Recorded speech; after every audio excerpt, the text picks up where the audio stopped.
भाजप, एकनाथ शिंदे आणि अजित पवार प्रणित तिघाडी सरकारच्या नाकर्तेपणामुळे जनता विरोधी, शेतकरी विरोधी धोरणांच्या विरोधात खासदार प्रणितीताई शिंदे यांच्या मार्गदर्शनाखाली सोलापूर शहर काँग्रेस कमिटीच्या वतीने अध्यक्ष चेतन नरोटे यांच्या नेतृत्वाखाली जिल्हा परिषद पूनम गेट सोलापूर येथे तिघाडी सरकारच्या प्रतिमेवर चिखलफेक करून निषेध करण्यात आला। यावेळी केंद्रातील मोदी खिचडी सरकार आणि राज्यातील तिघाडी सरकारच्या निषेधाच्या जोरजोरात घोषणाबाजी करण्यात आल्या। यावेळी बोलताना देशातील मोदी प्रणित सरकार आणि राज्यातील भाजप, एकनाथ शिंदे, अजित पवार सरकारच्या नाकर्तेपणामुळे सर्वसामान्य जनता, शेतकरी, कष्टकरी, बेरोजगार, तरुण, विद्यार्थी, महिला, सर्वसामान्य नागरिकांसह कोणत्याही घटकाला दिलासा देऊ शकले नाही। महागाई, बेरोजगारी प्रचंड वाढली, नोकरी भरती होत नाही, उलट महाराष्ट्रातील उद्योग गुजरातला पळवून नेले जात आहेत। शेतकऱ्यांच्या शेतीमालाला हमी भाव मिळत नाही, शेतीला लागणाऱ्या साहित्यांचे भाव वाढले आहेत, कायदा सुव्यवस्था बिघडली असून महिलांवर अत्याचार वाढले आहेत। सरकारच्या आश्रयाने लाखो रुपये घेऊन स्पर्धा परीक्षांचे, प्रवेश परीक्षांचे पेपर फोडले जात आहेत। यामुळे मेरिट मधील विद्यार्थ्यांवर अन्याय होत आहे। अशा घटना घडत असताना सुद्धा केंद्रातील खिचडी सरकार आणि राज्यातील तिघाडी सरकार मुके बहिरे आंधळे होऊन बघत आपल्याच राजकारणात व्यस्त आहेत। जाती धर्मात तेढ निर्माण करण्याचे काम करत आहेत। म्हणून सरकारच्या नाकर्तेपणाचा निषेध करण्यासाठी चिखलफेक आंदोलन करण्यात आले। या चिखलफेक आंदोलनात शहराध्यक्ष चेतन नरोटे, महिला अध्यक्ष प्रमिला तुपलवंडे, नगरसेविका परवीन इनामदार, भीमाशंकर टेकाळे, अंबादास करगुळे, दत्तू बंदपट्टे, जुबेर कुरेशी, उमेश सुरते, हनुमंतू सायबोळू, हेमाताई चिंचोळकर, सुशील बंदपट्टे, तिरुपती परकीपंडला, अनिल मस्के, अशोक कलशेट्टी, प्रवीण वाले, शिवशंकर अंजनाळकर, रुपेश गायकवाड, परशुराम सत्तारेवाले, प्रभाकर जैन जांगडे, धनलक्ष्मी देशपांडे, शमीन पटेल, मुमताज पटेल यांच्यासह इतर अनेक पदाधिकारी, कार्यकर्ते मोठ्या संख्येने उपस्थित होते।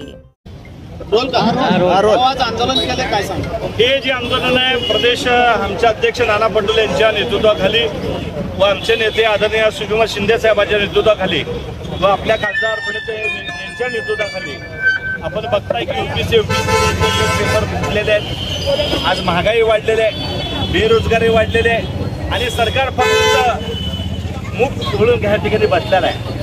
हे सरकार खऱ्या अर्थानं फेल गेलेलं आहे। आज खऱ्या अर्थानं तुम्ही तुरीची डाळ बघा, साखर बघा, ही 100 रुपये ज्या लोकांना ही महागाई परवडत नाही आणि हे महागाई परवडत नसल्यामुळं आम्ही काँग्रेस पक्षाच्या वतीनं हे खऱ्या अर्थानं चिखलफेक आंदोलन या ठिकाणी घेतलेलं आहे।